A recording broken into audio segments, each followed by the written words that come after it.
This knowledge is the most deeply occulted or hidden information that exists on this planet. You will not find any more hidden information. This is the thing that all the distractions are there for, to keep you from learning.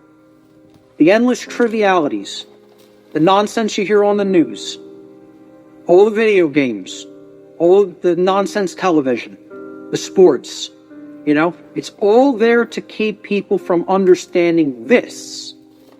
From my years of being inside occult traditions that are very, very dark, I'm telling you, this is what they don't want you to know. That's why it's not the exoteric. It's not given to the masses. It's the esoteric. It is reserved for the few.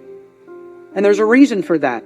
It's been deliberately hidden away and kept from the general public in order to create and maintain a power differential. The word occult is simply derived from Latin, the Latin adjective occultus.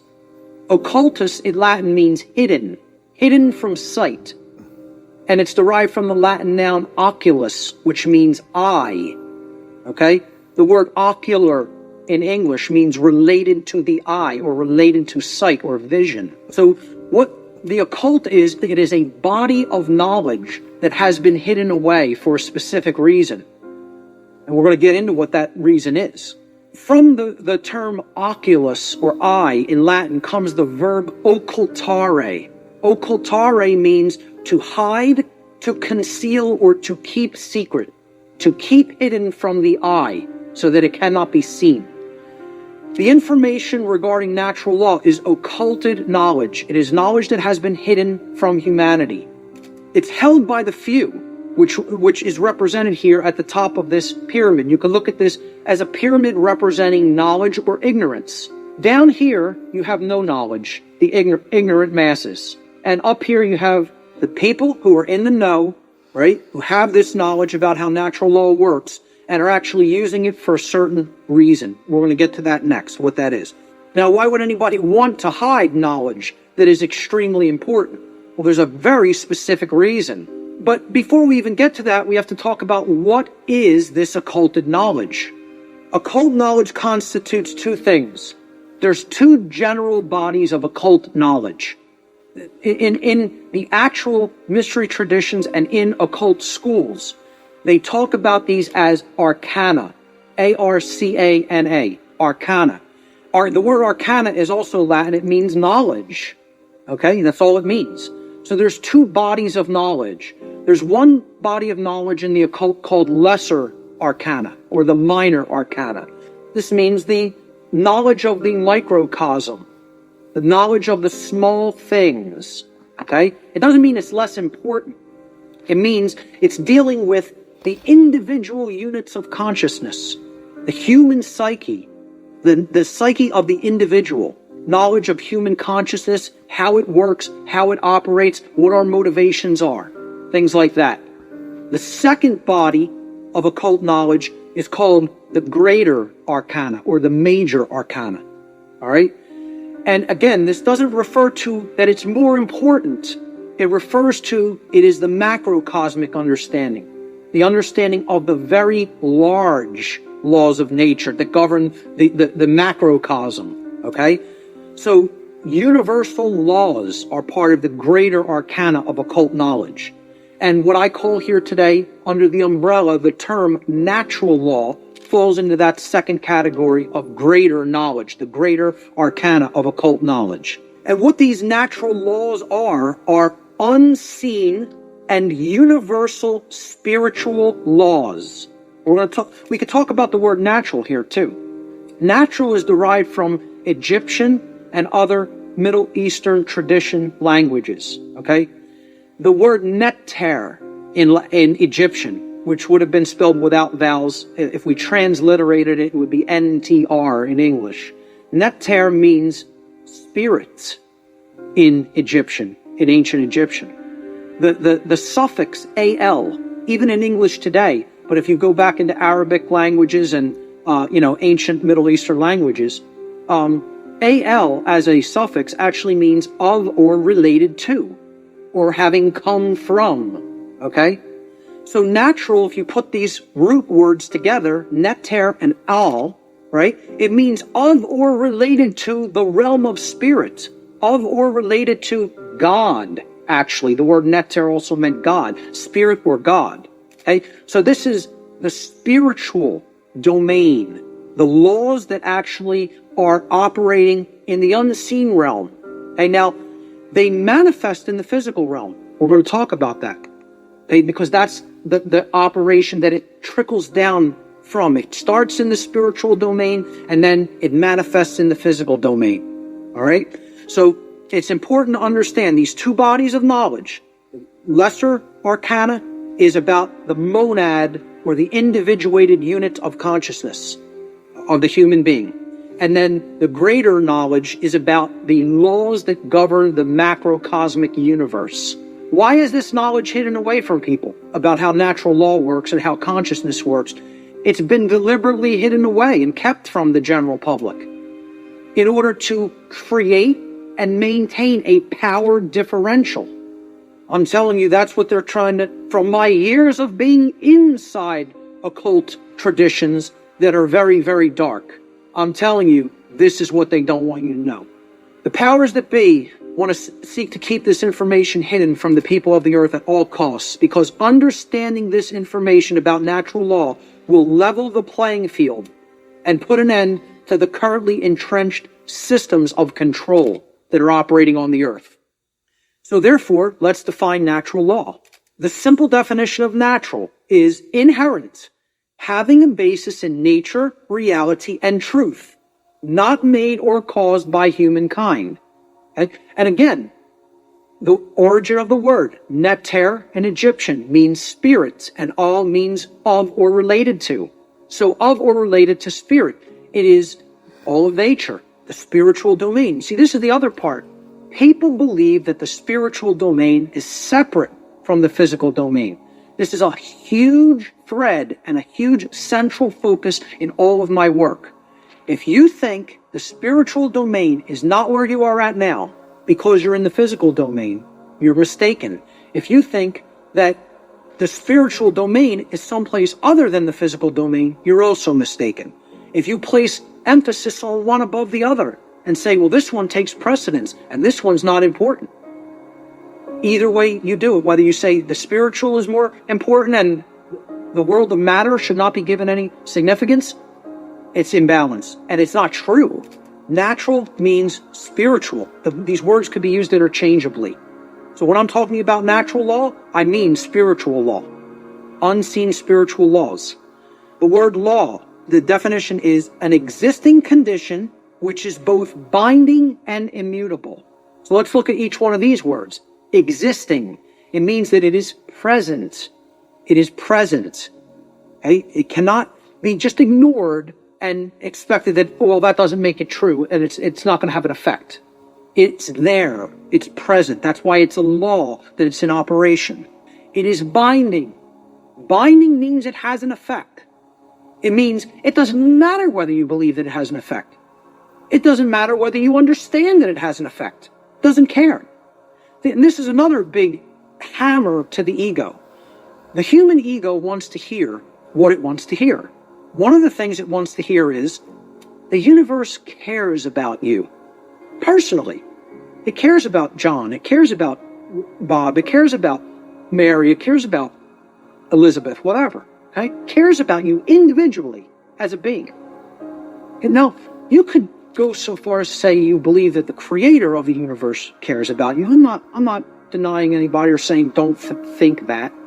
What I'm saying is that the laws of the universe don't care about you. Let's look at the dynamics between discovery and belief, the difference between discovery and belief. Because again, natural law is capable of being discovered, understood, and harmonized with. Now, does that sound like a religion? Religion asks people to believe, accept, and do without question. What this is saying, this exists, you're bound by it. The best you can do is to understand its operation like you would understand gravity, and therefore not just walk toward the edge of a 200-foot cliff that is bottomed by jagged rocks.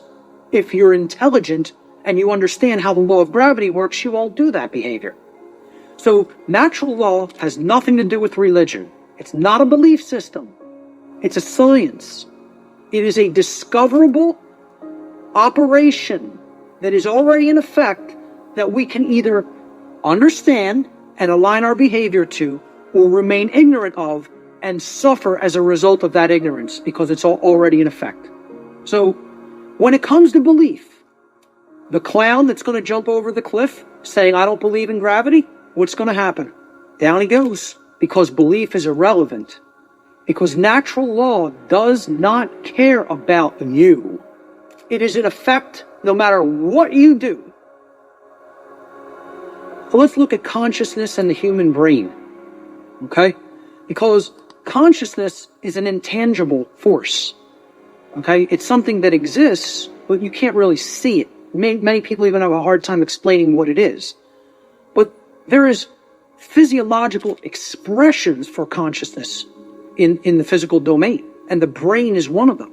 And of course, people will say, well, don't leave out the heart. Of course, the heart is also very important. Heart has an even bigger electromagnetic field than the brain and is tied into the physiology in an even more complex way than the brain is. But we need to understand the base structure of the brain to understand the types of imbalances that go on within it that lead to these debilitating conditions within humanity that continue to create suffering for us. So let's look at how the brain and consciousness actually work. People will also try to give ridiculously overcomplicated and mystified definitions of what consciousness means. And many people are even scared of the term, okay? We have to demystify these terms and bring them down to real simple English and real simple concepts that the average person can grasp, okay? And stop trying to make it more complicated than it is. Being conscious of something, meaning having consciousness of it, is an ability of the being to recognize patterns. Remember, this is all about pattern recognition. To recognize patterns and meaning with respect to events that are taking place or have taken place, okay, both within oneself, okay, in the inner realm, in the lesser realm, the realm of the individuated consciousness, and in the realm in which the self exists and operates, the macrocosm. So let's break it down, right? Ability of a being to recognize patterns and meaning with respect to events taking place within oneself, the microcosm, and in the macrocosmic world, the world at large. And the events taking place is the truth. So it's our ability to accurately perceive truth of what has happened and what is happening. That's consciousness. That's consciousness. And it's made way overly complicated by people. It's mostly made overly complicated in the New Age movement, again, which I can't stress enough how big of a deception it is. So that's what consciousness is. Now, how does consciousness express? There's a difference between what it is and how it expresses in our life. Consciousness expresses. I ask people, just tell me, what are the ways you could ever make yourself known to any other being? How can any other being come to know who you are in this incarnation, in this physical manifestation? How could they possibly come to know you? How could you manifest yourself or make yourself known to them? And there's only three ways: thoughts, emotions, and actions. Okay? And I would say speech falls into the combination of thoughts and emotions. The speech is also a form of action, and it derives from what we have thought up to this point and the emotions that we have, and we can express it through speech. So thought, emotion, and action. Thought you have to look at as the creative force that is the expression for consciousness within the individual. Okay? So it's a neutral force. You don't look at your thoughts as masculine or feminine, do you? But you do look at them as creative forces. In order for anything to manifest in the physical domain, it had to first exist as a thought. This computer, somebody had to envision all the parts, how it works, how it's put together. Okay? This camera equipment, the clothes you're wearing, the seats, everything that exists had to first exist in the realm of thought. Had to. by law. Then it comes into physical manifestation through action. Your emotions are a polarized component, you can look at it as. It is feminine aspect of consciousness. Because other people don't feel your emotions, they could perceive or sense them. You're the one who's feeling the emotions in your physiology. It's an internal expression. You feel emotions inwardly, inside in the physiology. Hence, this is a feminine expression for consciousness. It is something that is not externalized and put out. It is something that is felt within. So the emotions in the mind-body-spirit connection are the spirit in which we do something. Okay, so that's the feminine force or the spirit. Then there's a marriage between them. Okay, so you can look at thoughts as the creative essence, which then blends with or marries to the feminine. Now, see, we're getting into a notion that is taught in many different religious traditions. It's called the Trinity. And I challenge anybody, go and look at any of the trinities that exist in any of the religions. You can go back to Babylon. You can go to the Indus Valley traditions. You can go to the Egyptian and Cometian traditions, the Christian traditions. Every single religious tradition that is taught of a Trinity, okay, it is always a Father Creator, a sacred feminine figure, okay, of some kind that the Father then impregnates or inseminates in some form. And then from that offspring is born a male child, always. Okay? What we're talking about here is the Father being the mind, the creative essence. Then the spirit, or the emotions, being the sacred feminine essence. Okay? Or the Holy Spirit, the emotions. And then the child, the male child, is behavior. It is the active or masculine principle that actually interacts with the physical world to change it. And hence, that is the only way to actually save ourselves. And again, people in religious thinking will immediately attack this and say, you're saying that saving ourselves will not come through faith. Yes, I am.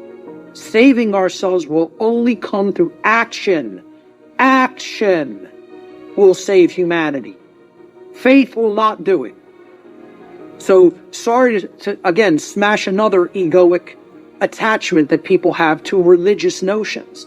Because one of the nonsense is that you need to believe in something to be saved from the current human condition. You don't need to believe in a thing. You need to know the truth. But Christians don't want to hear that, because the controllers in the church who came from the dark priest class gave them this nonsense that all you have to do is believe and everything will magically change. Well, good luck with that. When people's behaviors have no alignment with morality, you think your belief's going to change something? The expressions for consciousness are thoughts, emotions, and actions, which are likened to, in the consciousness community, of mind, spirit, and body. And it's a trinity: a Father Creator, which is the thoughts, the mind; the feminine essence, which is the mother of the Trinity, the emotions, the inward aspects, the spirit. And then they give birth. When the thoughts and the emotions come together, they give birth to action in the world, which is the male child. This is very important to understand. I hope everybody is clear. This is our internal trinity, which constitutes the expressions for consciousness.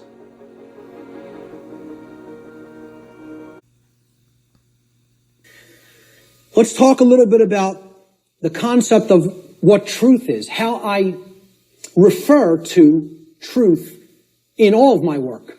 Because people have a real deeply mystified concept of what truth is or what it means. You know, they'll get into all these really deep abstract discussions of the mind of God and, trying to get into quantum theory and everything. This is mystification of the concept of the truth. And we have to demystify it. We have to bring it down to real simple, easy to understand language that anybody can comprehend. And then really completely delineate that from perception of any given thing.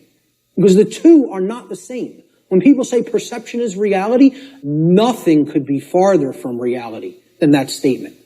Perception is not reality. Okay? It is just what it says, perception. Seeing through, perceive, to see through something. Like a lens or a filter. Okay? I perceive things differently without these glasses. That's one perception. When I put them on, I perceive things quite differently and more clearly. Okay? Well, that's how human perception works, like a lens. It's a filter. Okay? But what's there is the same thing. What's there is the same thing. All that changes how I perceived it. All right? So let's look at this concept. Truth is objective.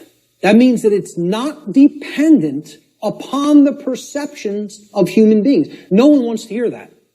That is a direct assault, a direct frontal assault on the human ego. Because everybody wants to hear, my perceptions are important. And we want to also believe my perceptions are accurate. Okay? Now people will say, well, what makes you say your perception of this topic is going to be accurate? That's because I went through the process of having to admit over and over and over and over and over again, endlessly, how wrong I was about my former perceptions. I went through that destructive process of breaking down my former belief systems, of breaking down my former emotional patterns, of most of all, changing my behavior. That's the thing that's the most destructive because we get attached to our behaviors and patterns. So asking people to change, I recognize it's not easy. It took me probably about 8 years of my life to do it. Most people don't want to spend a minute on creating personal change, let alone 8 years. And, when I look at myself, in all honesty, again, none of this is to sound egoic or to toot my own horn, but I look at it like I was a mild case of ego entrapment, a mild case compared to where I see other people at. I feel like I was the, very brittle stone that just needed to be hit with a chisel a few times and it broke into powder. Other people are hardened granite or diamond. To break them down is going to take enormous effort and work. And most of them don't even want to do it. They're so calcified, they've been so compressed into that hardened state that they don't even want to start. So I realize telling people your perceptions are not what really matters. That truth isn't based upon how you perceive things, that it's independent from your perceptions. Most people don't want to hear that. They don't want to hear that. Human beings' perceptions are capable of wavering. They can waver slightly from the truth, and they can waver wildly from the truth. All right? What truth is that which does not waver. It doesn't move. It's that which is. It doesn't matter what anybody thinks about it. It doesn't matter whether anybody believes it. It doesn't matter whether anybody knows it. It doesn't matter whether anybody sees it. It doesn't matter whether anybody wants to see it. It's there. It's always been there. It's always going to be there. Nothing anybody does can change what has happened. Can anybody change what has already occurred in what we call in the thinking of linear time, the past? Not one person here is capable of doing that. Let me tell you something. Not one being in the entire manifested universe is capable of doing that. Because that which has already occurred is set in the record of the universe. Nothing can change the past. Ever. Great movie on this. Watch the new movie, The Time Machine. Not the original 50s version or 60s version. The new one. I think it came out in late 90s or early 2000s. Okay? This movie got crushed in reviews. Crushed. Whenever reviewers crush a movie and give it the worst ratings, go see that film. Because I guarantee you there's very important allegorical concepts that you need to understand embedded in that film, and that's why the reviewers crush it, because they don't want you getting any ideas.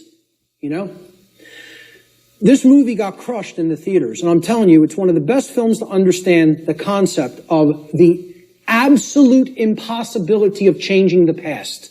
The past cannot be altered. You know what can be altered? The future. That's what that movie's about. And you know where the alteration of the future begins?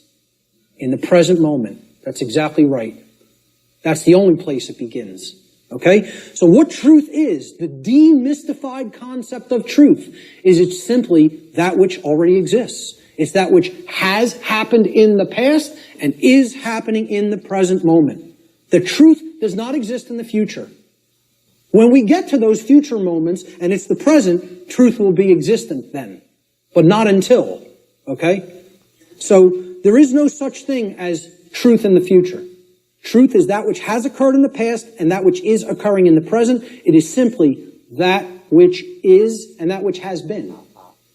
Please recognize when I use the word truth, that is all I'm talking about. I'm not talking about the mind of God. I'm not talking about the entire reason for the existence of the universe. I'm talking about the events that have taken place in the past and are taking place in the present. That's all. And guess what? That's all the truth is. It doesn't need to be any more complicated than that. Okay? If you want to make it more complicated than that, call it something other than truth so as not to confuse people to what truth really is.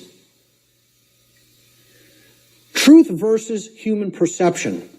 Okay? Now, I want to ask people to imagine, see these white lines? Imagine these white lines that do not waver as truth. And imagine that the perception that is set against the truth, we're going to take three different individuals. This is individual A, this is individual B, this is individual C. Okay? Their ability to perceive what has occurred and what is occurring is what I would refer to as consciousness. Okay? Consciousness is a being's ability to recognize patterns and meaning with respect to those patterns. Meaning you have an accurate understanding of what's taking place within and around you, or you have an inaccurate understanding of what's taking place in and around you. If your consciousness is high, meaning it's at a high frequency, okay, that means you're going to have more of an ability to understand and recognize the patterns. If your consciousness is low, you're at a low frequency, you're going to see the pattern less. You're not going to accurately perceive. So I liken this to a waveform. In simple, physics, a wave, this is a simple sine wave, okay? It has its crest here and its trough here, okay? And then the pattern repeats, goes up to the crest, down to the trough, and it repeats over again. The distance between the either crests or troughs of the wave is called the wavelength. Okay? The longer the wavelength, the shorter the frequency. What that means is how frequently is it going to be intercepting the line that represents truth? How frequently is it going to be aligned with this line, which we are calling truth. Okay? Now, can everybody just, with that explanation, understand this simple model and what I'm talking about here? Is that clear? Okay, because it's important. Because this is a low frequency vibration. It's a low frequency wave. A wave like this, if it was an audio wave, would produce a low frequency, would produce a low bass tone. Okay? As we go up to a higher frequency, you can see the wavelength is shorter, meaning that it intercepts the line which represents truth much more frequently. We can count them. 1, 2, 3, 4, 5 here. 1, 2, 3, 4, 5, 6, 7, 8, 9 there. Okay? So this is a higher frequency vibration. And we go up to an even higher frequency. Let's say person C has this consciousness. They have a higher frequency. Okay? And they're intercepting the line that represents truth, much more frequency. I won't count those out because there's a lot of them, okay? The higher the frequency, the more in tune with truth we are. What would happen if this frequency became infinitely high? What would it become? It would be indistinguishable from a line. And therefore, someone would be aligned to that which is. The higher the level of consciousness or frequency, which is their perception of reality being accurate, okay? not wavering as much from the truth because it's hitting it in more places. We would basically this wave would turn into a line at some point. The higher the frequency went. Think about this in sound, right? You hear a low bass tone, it's like, then it goes up, and it would go eventually outside the range of human hearing because the frequency went so high. Same concept here. The higher the frequency, the higher the perception of reality, the quality of the perception is going to be. Okay? The concept to keep in mind here is perception is not reality. It's the filter we see reality through. What the human being's work is to do is to align their perception to the reality which exists, which is truth. We need to set aside what we want the truth to be and look at what it is. What it is altogether different than what we want it to be. But until we recognize what it is, we're not even in a position to make an accurate diagnosis of what's going on and therefore create what we want it to be. So I'm going to give the first quote here, comes from a gentleman I personally greatly respect. How many people are familiar with Travis Walton, by a show of hands? Hardly anybody in the room. Wow, 2 people. Amazing. And I know Barb is in the back because we've met him personally. I spoke with this gentleman at a conference last year in 2012. And I just want to say, I just think he's a totally genuine individual. I don't care what anybody thinks of me saying that. Okay? I believe him. Do I know factually that what he claims happened to him did? No, I do not. But I believe what he is saying for a reason. When I am around somebody, especially for any length of time, I think my intuition is good that I can get a feel for their heart. Okay? And when he's telling you stuff, it's very consistent. And in his book, he asks people, you need to listen to my whole story, suspend your disbelief for a minute, and then do your research and then make a judgment call. Do you want to believe me? Do you think I'm telling you the truth? Do you think I'm lying to you? And then make up your own mind. Okay? And who Travis Walton is he was, claims that he was an abductee, that he was taken on board an extraterrestrial craft at a point in his life. He disappeared for days. They were out looking for him, and his best friends were accused of murdering him. And he shows up 5 days later in like deplorable conditions, out on a country road someplace. But anyway, again, I spoke with him back in 2012. I just bumped into him again. We were just at a conference. I'm bringing this up for a reason. We were just at a conference in Philadelphia where he spoke. And this quote, I feel I would start, if I was going to quote somebody, I was going to make this like the first quote in the presentation today. Travis Walton says in his book, which is called Fire in the Sky, he said, I have come to realize that the biggest problem anywhere in the world, the biggest problem anywhere in the world is that people's perceptions of reality are compulsively filtered through the screening mesh of what they want and do not want to be true. Now, when I read that in his book, I got chills up and down my spine. Because I said, this meshes exactly with what I'm talking about in my section, in my presentation called Truth versus Perception. And he's encapsulating it in a sentence perfectly. All right? We want things to be true. That doesn't make it so. That's not what makes truth the way that it is. What makes truth is the way that it is what behaviors were taken and what is the actual effect in the manifested world. That's how things are. Okay? It doesn't matter how we want them to be. They may be a completely different way right now than we want them to be. And I would say for the people in this room, they are a completely different way than we want them to be. But most people in the world think, they kind of believe that they're the arbiter of truth. And that's a bad place to be in. That's a very, very low level of consciousness. To think that if I don't believe that it's this way, it's not this way. Many people are trapped in that state of mind. What's up, brothers and sisters? Chill Will Keller, WillTellTruth.com. I got a special guest, my dear friend, Chris Jantzen of EndEvil.life. How you doing, brother? I'm doing great. I'm glad to see the sun today and glad to see you, man. Thanks for having me. Yeah, it's clearing up, and it's a good day for sight, and we got a really good topic. The title of our session today is What We Can't Not Know. And it's an interesting title. I'll say it again, What We Can't Not Know. And I think the reason why I chose this title is that the information that we are going to present today, I'm pretty sure we're going to do a two-part series. We're going to get into the general with the kind of the introduction, problem, and solution. But this information is something that humanity on the aggregate can't afford not to know. This is crucial. It affects everybody. It's binding to us all, and it's something that we definitely need to have a conversation about, and people need to be aware of and start that process of discovering the material and then applying it to themselves.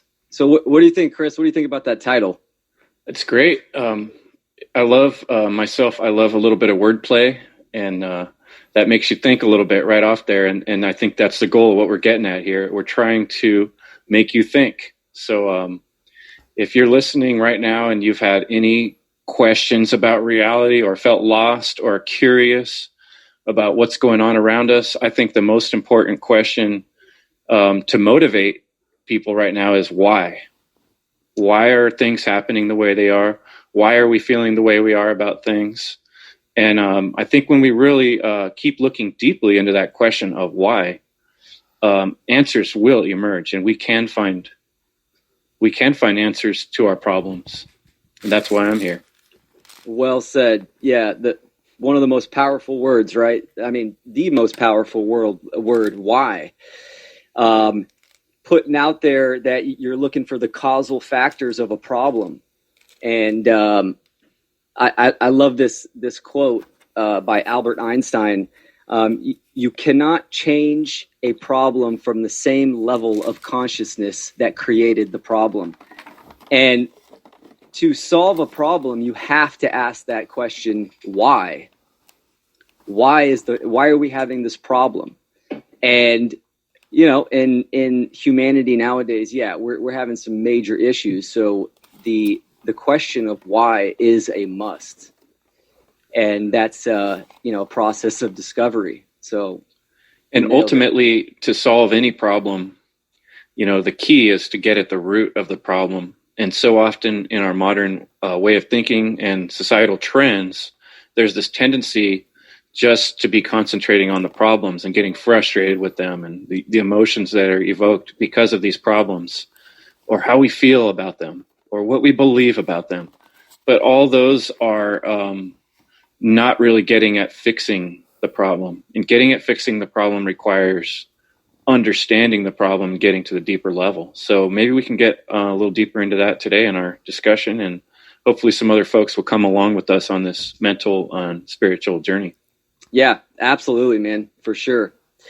So we're going to start a little bit more on the title, What We Can't Not Know. I want to focus on we, and I'm using that in the sense of the aggregate of humanity, the human species, the collective consciousness of humanity.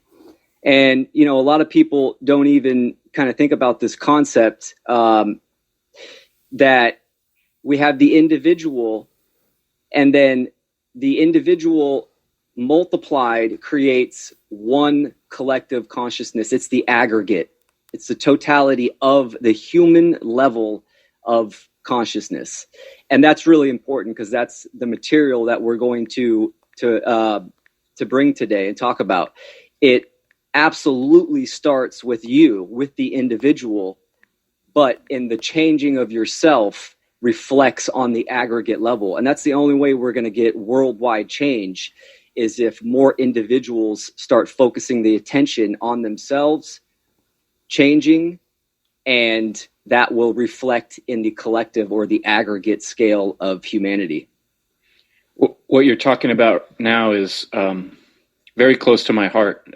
As you see behind me, I have the tree of life. And the reason for that is, I think what you're talking about is one of the most misunderstood in the modern age facets of reality, that we are all connected and we are all interconnected with the web of life. I wrote a little something last night to that effect, and I'd like to read that. Do it. We are connected. How do you separate one aspect of reality or of life? How can a human see without an eye? How can an eye see without a brain? What good is a brain without veins or blood or a heart?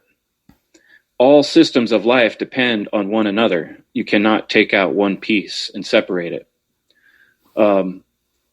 This recognition that our thoughts and our actions are of importance cannot be ignored if we actually think through and love the process of understanding knowledge. And when you follow that path, you understand, most of us do on a deep level, that everything we do matters. What any one person does affects all other humans.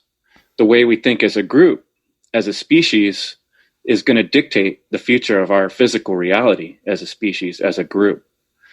As you say, the aggregate. To deny that your thoughts matter and that your actions are of consequence is to deny life itself, which in essence is a giant middle finger to the universe and to the creator or the all. The cosmos, Yeah, man. So to sum that up a little bit in my own words, coming into alignment with the recognition that we are a part of the greater whole offers us a responsibility to take charge of our decisions and our thoughts and understand that they are going to affect reality. Therefore, it makes a lot of sense to come from a thoughtful, deep, introspective point of view as you approach life decisions, even the small ones. Yeah, man. Well said. That's awesome. Yeah, we are, the individual unit of consciousness, right? We're the individual monad of the greater whole or the all. And so we are influencing and manipulating our individual realities, but we're also co-creators to the totality of humanity. And so, I mean, you're right. Looking at the tree of life, that's a great example how everything is interconnected, and getting down to the roots. We're all one, and that's a huge topic in itself. But that's a good foundation that people need to understand where worldwide change comes from. It comes from the individuals creating change in themselves, outputting that in their behavior. And then we start to see change on the aggregate level. And I bring that up because on a personal level, in discussions with people I know, even those who have come to recognize some of the deeper problems, there's a struggle with this factor where people feel like I'm just a very small part of this. Even if they see the web of interconnectedness, what can I do? I'm such a small part of it. So here's where I try to stress just how valuable you are as a person, and that you are a co-creator in reality, and every little thing does matter. And if you can follow that logic and understand that, how do we convince people, just the extent of their value? One thing I tried to do in my series was to point out some people through history who have made profound change, and all of humanity has been affected. You hear names like Gandhi or Mother Teresa or Martin Luther King, these names that have stuck around are people that really made an impression on thousands or millions of people. The whole future and history of mankind can be affected by very small group of people. And as things all lie now, that very small group of people who are initiating change and affecting the mass mind of the public are evildoers. Yeah. So it's up to you and I, and whoever's listening to this, to begin building our own foundation of knowledge and understanding, and teach others to have the ability to become the creators that are creating a much better future where it is not full of evil, where it's full of good. Yeah, no, absolutely. And, in the world today, there's there's boxes of thought, there's belief systems that we're getting bombarded with, coming right out of the womb, growing up. These are generational, and they're limiters of consciousness. And I want to get into now a little bit about belief and belief systems. But actually, first, let me touch on two things. Let's talk about natural and artificial, because these are important. So natural means of, from, or relating to God, right? The natural world. It's inherent. It's here. Humans didn't create it. We are part of nature. We are part of the natural. But then there's artificial, and artificial is made by humans, not natural or from God. What these are false mental constructs, meaning we make them up and then we can act on them. And this is exactly what a false belief system is. It's artificial. Now, belief itself is dogmatic because it's not based in fact or truth or evidence. It's something that somebody told you, or you picked it up somewhere and you actually didn't look into it yourself. And this can be pretty dangerous, right, Chris? Yeah, that's to me a major sticking point. I find with just about everybody I know or have discussed matters of truth with, where I try to make the point that truth is something that's discoverable. And a lot of folks I tend to talk to seem to think that we can believe as we choose. Mm. And surely we do have that freedom to believe as we choose. However, a superior way of looking at reality and interpreting it is to be on the path of truth rather than willing to hang on a belief. Because a belief, even if you think about the word believe, you're leaving your being. You're separating from what you know to be true. I don't know I saw that. I believe I saw that.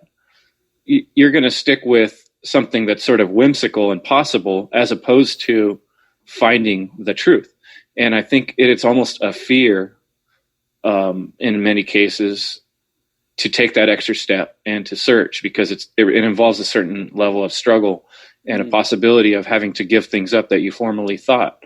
And I know personally in my life, I have gone through the process of believing things and then realizing I don't even like to use that word very much anymore in conversation or when I'm discussing things. Or I'm very careful to say, okay, now we're talking about something far out. That is a belief, yes. But let's get back to what we know. And so I think that's what we're trying to do today, is get to that core principles of truth. And truth is objective. You can't just find a truth and choose to selectively believe it or not believe it. It is either true or it is not true. And that's something that I think is also a common struggle for folks. And I've thought of this little way of describing it. Think of a rock. You could say, I don't believe in rocks. But when you slip on one and you fall down and you hit your head on one, it doesn't matter what you believe. There's blood pouring down your face and your head hurts. The rock wins. It's real. It's true. You could deny it mentally all you want. You could write essays about how rocks aren't real. You could create an anti-rock foundation. But nevertheless, when someone throws one at your face, you're going to feel it. So that's what truth is. Truth is something that's undeniable, inherent, and objective. Yeah, absolutely. And we can tie that into natural and artificial. Belief systems are artificial. They're dogmatic. And you said a good point. Dogma is unchallenged. It's an unchallenged belief, meaning, and it's usually it's complied with based in fear.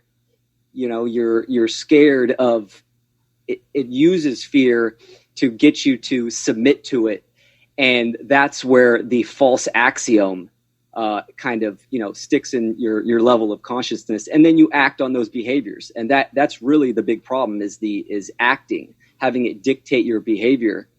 And, an axiom is a statement or proposition that is considered to be self-evident. So it's artificial. You're telling yourself it is true, but, going back to what you said, even the word truth is, people don't have an actual grasp on it nowadays. People think truth is subjective, and that's not even what the word means at all. The word means absolute, objective. It's independent from our perception. I always talk about the, two people standing face to face, and then you have the is it a 6 or is it a 9? So that is subjective, but that's not truth. It's fact that on one side it is a 6, and it's a fact on the other side it's a 9 for the other person.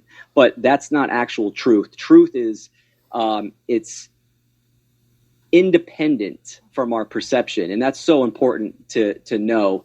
And just like natural, right? It's inherent. It's not man-made. It's independent and absolute. So. And one good way to kind of cement that whole idea is just the aspect of truth. If someone's saying, well, there is no such thing of truth, what you're essentially saying is it's true that nothing is true. So that's doublespeak. That's ridiculous. Yeah. There's no logic to there's no such thing of truth. We have the word means something, and what it means is exactly what you said, inherent and pre-existing to our perceptions. So the goal of what we're going to discuss, philosophy might be what we're going to lead into at some point here, is to love truth, to seek truth, and to see it as the greatest ideal. And that takes us away from the artificial. Not to say that we can't create things, not to say that we can't appreciate created things, or even sometimes it's fun to dream about beliefs, and that's part of how we work on the discovery process. But overall goal being to discover that truth, like you would discover a rock or discover gold in the ground. It was there before you began looking for it. Absolutely. And it just says now, are you ready to begin looking for it? That is, truth discovery is the creative process. Creativity is, it's an expression of evolution. It's divine. And, the whole goal of kind of where we're going with this is philosophy. Philosophy is the category that will set us on that path of truth discovery. And truth being natural and non-man-made, it's there. It is that which is.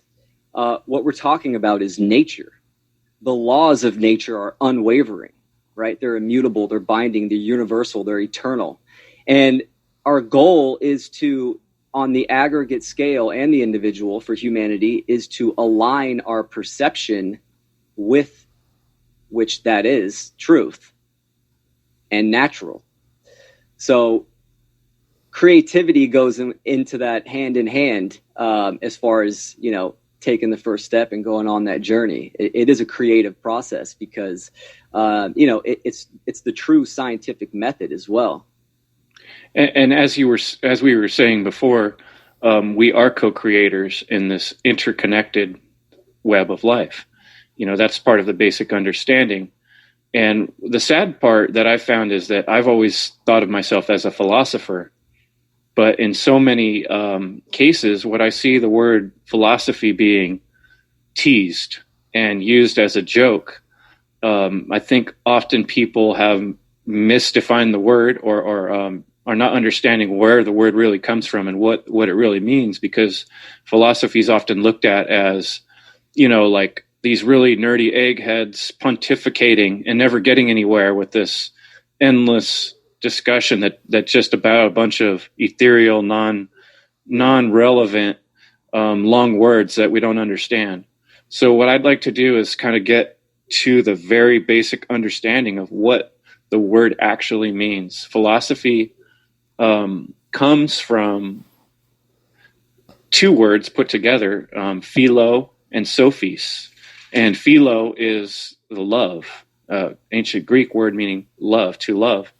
And sophis is wise or learned. So when you put those two roots together, the love of wisdom is basically what you get, the love of knowledge. And so it's basically what the word actually means is a deep love to want to get in touch with reality, to want to understand what really is truth and what the natural binding inherent pre-human laws are that are existence around us, and how to come into alignment with those things. Yeah, absolutely. For the love of wisdom. And I also wanted to read one little thing I got from one of my favorite websites, which is Etym Online, where I look a lot of times to find etymology. And it says here in like the second paragraph, the first paragraph describes, as I said, love of wisdom, love of knowledge, and the origins there. And then it says, from mid-14th century as the discipline of dealing in rational speculation or contemplation. And then late in 14th century as natural science, also alchemy or occult knowledge. So the word in the Middle Ages was understood to embrace all speculative sciences, meaning a system a person forms for conduct of life. So the body of the highest truth, the science of the most fundamental matters. That's from the 1700s. So I think the key there is understanding that what this word means, what this whole philosophy thing we're discussing means, that we're trying to find a science of understanding things, not a pretend dogmatic belief system, but finding having a method to search for the actual science of what we believe and understanding that affects the world we live in and how we take our actions. Yeah. Absolutely. It is a science. It's asking those big questions. It's kind of a shame how it's been, perverse throughout the years. I'm not going to lie. Growing up, I thought philosophy was how you described it as well. And, now I have that love for wisdom, and philosophy is where it's at. It's gathering like knowledge and the understanding of nature, of natural, and how to apply it to yourself. And it's really important because what philosophy really is, it is discovery. It's the discovery of truth. And it's the discovery of the truth of nature's principles, these foundational axioms that make nature tick.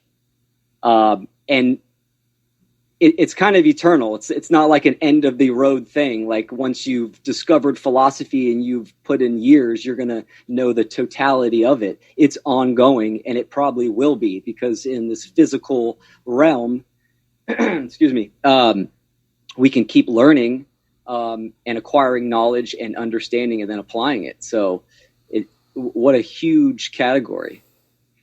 And I think an important thing to point out there is I want to come back to the value of the individual and the value of the life we have and the time we have here. For me, at a pretty young age, I was introduced to deep ideas in philosophy, which I think put me on this path. It doesn't make me better than anyone else. It's just I sort of discovered it because of the circumstances and the way my father was and the things he talked about. The point I'm getting at here is that it takes a certain desire to want to know things. And it's also, I don't think, commonly known in the modern age that as beings here with this incredible body, with this tool of our mind that has this sort of inconceivable potential, there's really no end to what can be accomplished. We also, along with that comes a responsibility to do something with it. And we have a job to do in this lifetime. And that job requires us to learn it requires us. I mean, think about it, even a baby being born and going through the steps of learning how to use the physical body. In the same way, we have this incredible mind and these incredible capabilities to change things. So along with that, like Spider-Man, with power comes responsibility. So I'd like to impress upon any listener at this moment, you do have a responsibility to learn the truth, and you do have a responsibility to become in alignment with that and use this tool, this amazing, incredible tool you have, to be part of that process. And if you choose not to, which you certainly can do, you will still be dragged by reality through the madness. And in a lot of cases, that's what's happening, because those who have not chosen to become an initiate into the occult and deeper aspects of reality and truth are going to learn it the hard way. And that's the slow, hard, long way of being dragged through it by circumstances, rather than choosing your own path with your wit and your wisdom. Yeah. The choice has to be made, and that kind of goes to the whole crux of what we're trying to get at with what we can't not know. And what we can't not know is the causality of our reality, our mind, and how nature works, these fundamental principles of cause and effect. And like you said, if you don't come accustomed and aware to it and begin that journey of understanding, then you're going to be dragged through the mud, because you're not aware of how things truly work. And you're constantly going to be looking at just the physical realm, which are the symptoms. You're constantly going to be dealing with the symptoms and not getting down to the root causes of things.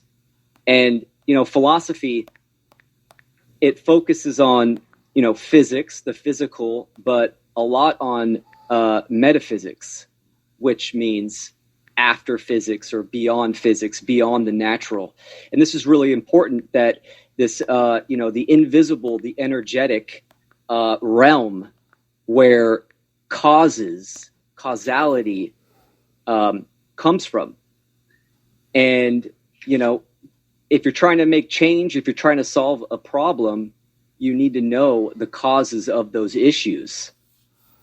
And this is what philosophy does. It allows you to get in touch with these principles and how to apply them to get a better understanding and to, shape your perception of what's really going on. And with all the problems in the world today, we need clear sight. We need vision of what's truly happening and why. So that's really important. And then once we sort of formulate this vision, this understanding of what's going on, then we have the ability, with our choices we make and how we invest our energy and time, to actually make change in the world. And sometimes that's a subtle thing. I think having discussions like we're doing and sharing them with others is one way, one potential way of affecting change. You consider all the other people that might listen to this conversation or one like it, and that might affect the way they think. And then they might, in their discussion with another person, relate an idea that affects that person. It could have a ripple effect. I took a little quote from, I guess it's one of the Banksy paintings. And it said, "A lot of people never use their initiative because no one told them to." And I think that's appropriate here, because the point I'm trying to drive home with what we're studying is this is about you and me and everybody who's listening and what we do with information. So the core part of this is deciding to become an initiate, deciding to learn, and wanting to seek truth. And that's a process. It's a difficult process, but it can be done much more easily, with others, as we're doing, talking things out. And there's books, and there's plenty of information. If one chooses to find these things, they can be discovered. Yeah. Absolutely. And that's kind of, that's a huge fallacy nowadays, is that you can't know this type of information. You can't know the truth. And that's false. That's another belief system. And I want to stress the fact about belief systems, because all religions are belief systems. They're not based in truth. They're used to manipulate your consciousness, your awareness, and your perception. And this is why having your foundational operating system, your mind, your consciousness, based in principles, which means first things, the foundational operation of nature, why it's so important. And taking the journey of discovery and understanding. You can see through the bullshit. You know what I mean? So you can smell it coming a mile away. It's false. It's falsities. And I can say from my own journey that I'm somebody who much of my life dealt with confidence issues, and over the past 5 to 10 years, as I've become more settled into hermetics and the idea of natural law, the more I feel this confidence that I never had in my life before, where I don't have doubts about certain questions anymore. I understand. I'm upset when I see things that are happening that are what I call evil, the destruction of freedom. But even though it upsets me, I understand why it's happening. And I know that I'm being proactive to do something about it. And that is embracing knowledge, and then the wisdom of doing something with it gives us a confidence. And so that's sort of like my advertisement to folks of why you should become an initiate into matters of truth, into hermetics, into the idea of natural law. I'd never even heard the term natural law before I was like 40 years old. And it was sort of a surprise, because I had been raised in religion, where religion is heavily inundated with storytelling. And I think storytelling has its place in culture and teaching. However, when storytelling is used as truth and not explained to be what it is, a story, often even history is a story. It's a version of what could have happened. But the actual truth takes a little more work to get at. And one way we can get at it is by chopping it down to logic and brass tack facts, to things we know. And philosophy is the tool for doing that, is understanding the root why of things, as we've said. So where would you go next with this, in introducing somebody into occulted knowledge, hermetics? How do we take someone who's curious, who wants to become more aligned with these first principles? How do we take them there? Well, I think this is an excellent start where what we talked about so far. But let's move it into principles. And what principles are the principles of nature. This is natural law. These are nature's laws, the cosmic laws, the metaphysical laws that are immutable, binding, non-man-made, right? And they govern the behavior of humans and the consequences of humans. So that's really important, because once you start to pull your awareness to there, you start diving in deep, that's where you get into the causal realm. You start figuring out the consequences of behavior for your own actions as an individual, and then also on the aggregate, why humanity is at the level that it's at currently. And in case people are listening to this and they're not fully aware of what what level we're at as far as humanity is. It's not good. We are in the false axiom level. We're in a belief system.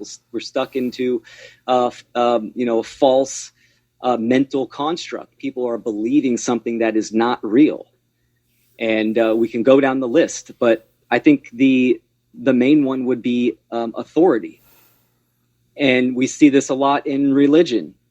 Right? The divine right to rule, the kings, because they say they have told you that they are a direct descendant, or they're in communication to God, so they need to rule the people. So, and then people believe that. And that's one example. We have that in our modern civilization as government. So this is where belief systems can be extremely dangerous, and one needs to first understand and shift their awareness to the discovery of truth and away from beliefs, right? Belief is the enemy of knowing, and there is no lie in nature. So we got to stick to the natural and what is real. And I think that's really important for the discovery of truth. What that makes me think of is, I remember this book we read as children that was called Where the Red Fern Grows. And it described in there making this trap, this raccoon trap, that consisted of drilling a hole in a log and putting an angled nail in that hole. And then at the bottom of the hole is this shiny piece of metal. And the way the raccoon gets caught is it wants that shiny piece of metal, and it puts its hand in there and grabs a hold of it, and then it can't get its hand back out. It's stuck. And in a lot of ways, that's where I see us as a race, as a species, as a society. We have all these shiny toys. We have this technological gains. We have these amazing mental gains, but somehow we've left behind the very base foundational aspects of the spirit, of the knowledge of what's right and wrong, of morality, of the natural laws of the universe, of the cosmos. And so here's us hanging on to all these awesome things we can do. We can send ships in the air. We can blow things up. We can do all these amazing feats because of our sciences, our physical sciences, yet we've left behind the metaphysical sciences, which are what create the physical realm. So we're in a state as a race of slavery, and that is very difficult for people to hear in many cases. It was initially for me too, because when we hear the word slavery, we think what that means is someone chained up on a boat rowing or something, or being whipped while in the field, reaping the sugar cane or whatever. But what the word slavery means is the destruction of freedom, the destruction of the ability to engage your will and your personal power, or humans' ability to make choices. Whenever one entity or person is saying that they have power over you and they can make choices for you, they're invading that natural basic law that we're born with. We're born with this skin and these hands and this mind and the ability to choose what we do with it. So authority is this process of breaking down that natural inherent ability to do as you please, as long as you're not harming others. Authority starts in school. And I'm not saying there's nothing good about school, but one of the biggest aspects that repelled me about school was the constant training to get in line, to do as you're told, over creative thought. Whereas if we encourage in young people creative thought, that engages the possibility for a better future. And by stifling the creative, imaginative, like we talked about, we're creative beings, we're co-creators. In many ways, our whole society stifles that from birth. And it's hard to see. We're used to it. We want to believe the story. We want to believe the religion that we need government and we need all these structures in place to keep us safe because we're all bad or something. People have a lot of strange ideas in their head that we're somehow evil ourselves and that we need to be controlled. But that is a lie. It's a blatant lie. And it can be proved in our own lives and how we treat one another. And it's so hard for folks to see because we've never had any glint of it. Every aspect of our life since we've been born is this slow indoctrination from every angle, from school, from education to food, where you're being poisoned in many cases, where the electrical grid, what's poured into the skies, the chemicals, all around us are the world is tainted with this harmful kind of evil that is keeping us enslaved in not seeing our own value and not understanding that we as individuals have the right to do as we please as long as we're not harming others. And that right is being infringed upon and stomped upon in every way imaginable all around us all the time. And as soon as you become able to see it and you have eyes to see, and you're willing to recognize that that might be the case, you begin to see it in a very scary way. And that is the path of the initiate. It's a scary path. It's a dark path, but it's worthwhile. Yeah, well said. I feel like, we're cosmic, we're spiritual children is what we really are. It's like believing in Santa Claus, right? When somebody tells their kid about Santa Claus and that he's keeping an eye on you all year, so you better be good or you're going to go on the naughty list. This is the belief system, right? And you're complying out of fear, out of repercussion. And that's how humanity is nowadays with authority, with government. People think it's real. This isn't a real entity. This is a belief system. This is it's a false mental construct that people believe, and they're complying to, because they're scared of it. They're scared of the repercussions. And that is lack of knowledge of oneself and of nature. And like you said, there's the attack on the natural is constant, whether it be mentally, emotionally, physically, and spiritually. It's everything in society is almost inverted, and this would happen. This is the artificial reality that we're living in. And I always like to say, we need to get back to nature. And when I talk to people about that, they think that I'm talking about like camping, going out in a tent. No. When I say the return to nature or getting back to nature, I'm talking about getting back to first things, foundational principles. The why, as we spoke of the why. Exactly. Getting down to the why, the causes on how reality operates. And this is the ultimate goal. And a good test, I think, for just your average person to sort of experience what we're discussing is run through your mind a little bit about your choices in life and how many of them are dictated by money. Maybe you're someone who was born into lots of money and that's never been an issue for you.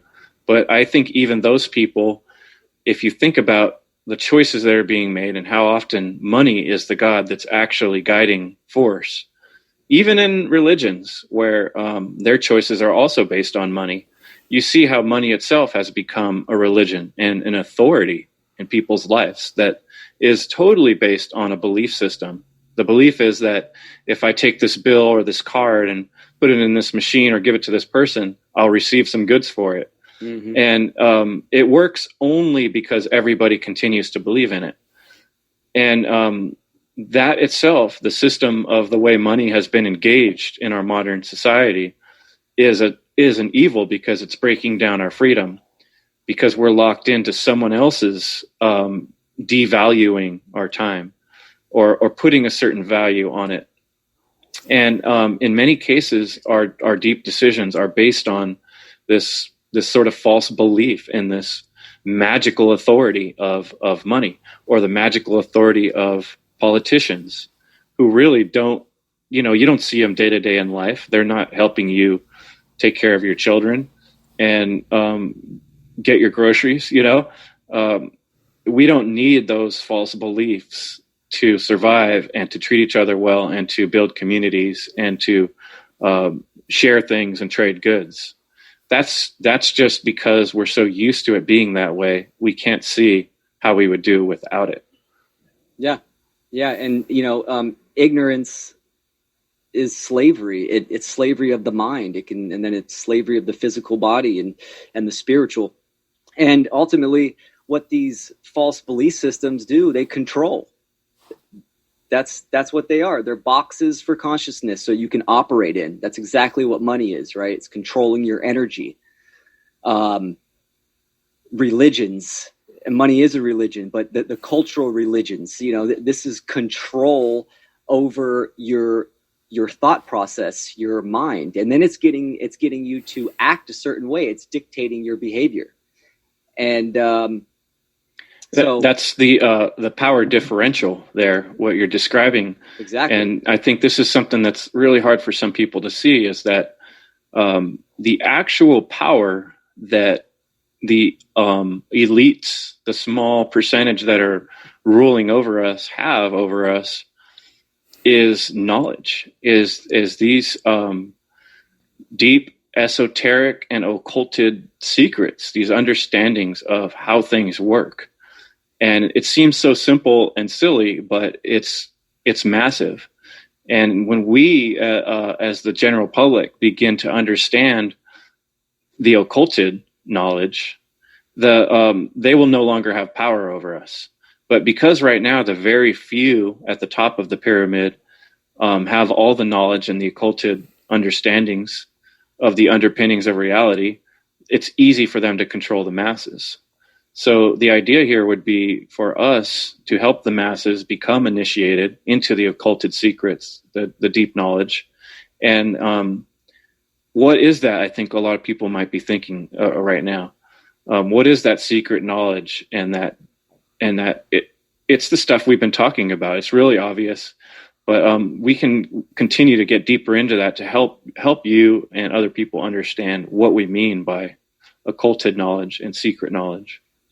Yeah, absolutely. And we've been hinting at it and talking about it, diving into it in this discussion. It is the knowledge and understanding of the self, of you, and how reality operates. Your mind, the psyche, and how nature, the physical reality, its laws, its principles, how they correspond to humans, and how and vice versa. So, and this power differential, it's allowing us to enslave ourselves. It's a big trick, to speak plainly. It's taking advantage of us, even though we're doing it to ourselves, because we're falling for false belief systems, just belief systems in general. So, and again, to control. So, people hear that word occult, and that's exactly what it is. The word occult means hidden. So this is hidden information. It's hidden knowledge of the self and the laws of nature. And the understanding that what you do matters. And Absolutely. Like I said before, everything you do does matter. And if all of us as a group are living in an immoral fashion and choosing to think and do actions that are harmful to others and allow others to cause harm to others and our planet and nature, we're creating a system of slavery. And so it's actually us that's doing it. And there's a tendency for folks to really focus and worry about, these elite controllers, people that are running the world, or the evildoers, and point the finger at them squarely. But the key to actually repairing this situation is to realize that we have the power within us. And the way we do that is by speaking words, by thinking. It begins by thinking, and then it comes out in words. And then how we speak our words is how we bring reality into focus. And we can become active creators of truth and harmony and justice by understanding that we no longer need to be owned or controlled by some other force, especially not some force that we don't even personally know. and especially not without our choice, the opportunity to say, no, I don't want to do that. No, I don't want to be part of that. We have accepted this false belief system that, oh, this power, this big gang we call government, they have the right to bomb people in another country or force us to stay in our homes because of safety for everyone. They know what's right. And so what we need to do is take back that power and that understanding and say, no, I know what's right. And that is not to drop bombs on people. And it is not to lock people in their homes.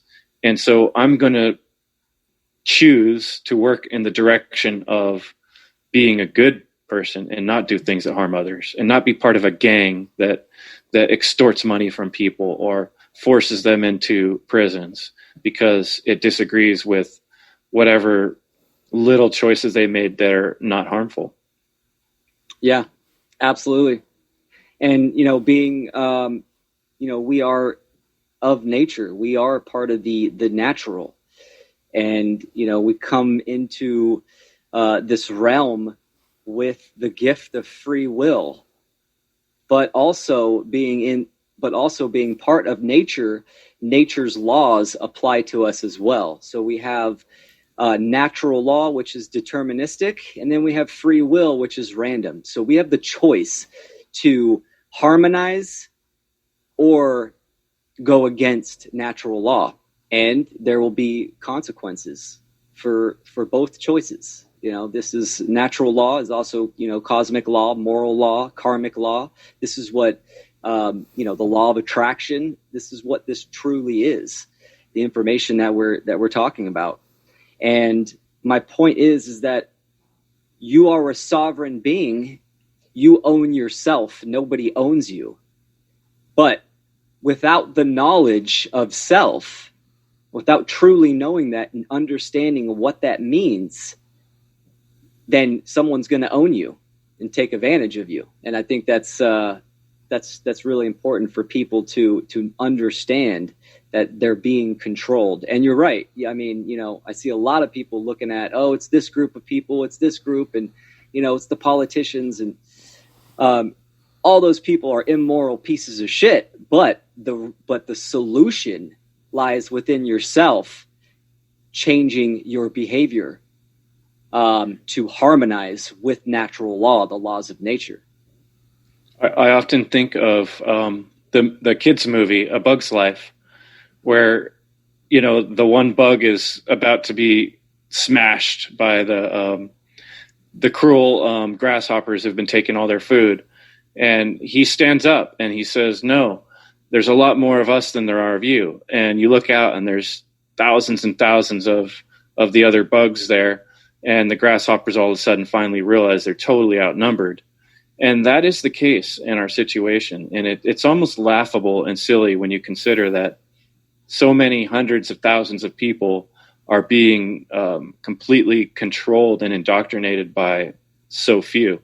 Mm. And all it really is a sea change, a shift of consciousness of recognizing this deeper truth that we are co-creators, that we are important, that we do have the facilities to create change.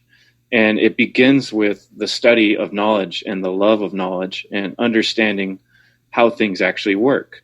And this natural law we're describing is the fundamental, key concept here. The key to freedom is realizing that it's up to us. It's up to each of us to grasp truth and to seek truth. And so I wanted to bring up the word initiate. It's something I've said several times. Initiate is one who's been initiated in secret doctrines, initiated, instructed in secret knowledge. So the power of being initiated in this knowledge is like, for instance, learning to make a tool as opposed to just being given a tool. If you were someone in ancient times who needed to fight with swords and you actually knew how to make a sword, you would have so much more power than someone who didn't know that. One sword could get broken and you could make another. So my challenge to the listener is to choose actively to become an initiate in the principles, the basic principles we're discussing. I would say start with looking into hermeneutics.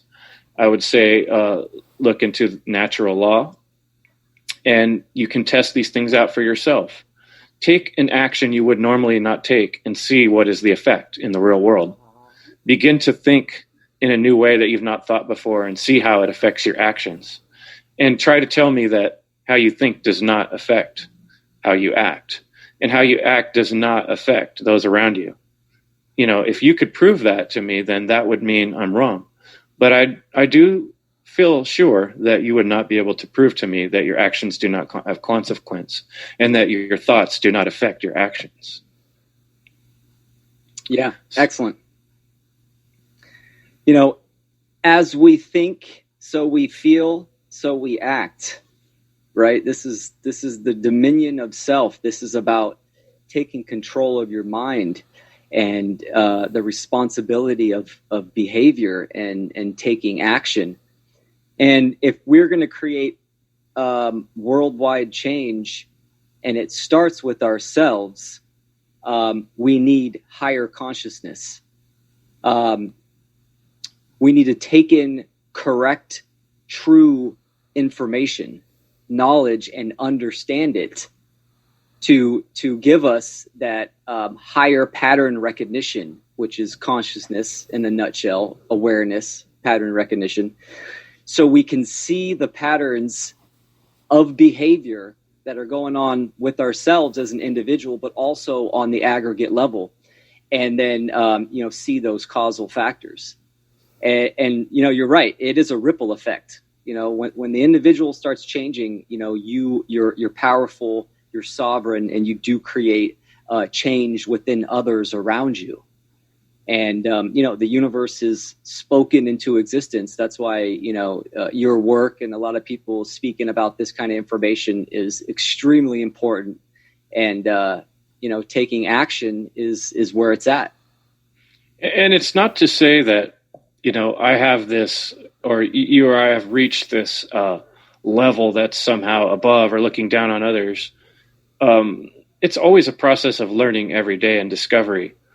The challenge I'm making is to take up that challenge, to decide to keep trying to learn. And you do come along and realize maybe part of the way I've been looking at things is a little bit off, but you're not going to find that until you take that step of reading something and then writing it down in your own thoughts and discussing it with someone else and hearing them reflect on it, and looking at another book and hearing someone else's point of view. All of a sudden you begin to discover what makes sense and what reverberates.